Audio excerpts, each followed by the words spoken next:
Welcome everyone. Let's talk about linking buttons in your Canvas course. If you've created a graphic like this that indicates that the user can return to the homepage, obviously you're going to want to link that to the homepage. So let's complete that operation.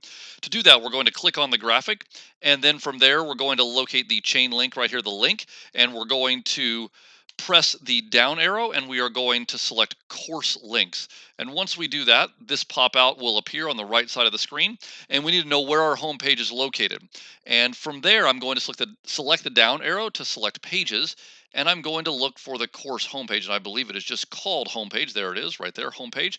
So I'm going to click on that. Notice the screen will flash yellow for just a brief second. And once I've done that, now I see the option, or I see rather link options or remove link. So I know my operation has been successful. So I can close the pop out and I can save this page. And I can also do this any place I can edit the rich content editor. And now notice this button is linked. If I click here, it's going to return to the course homepage. So that's how you will link a button in your course.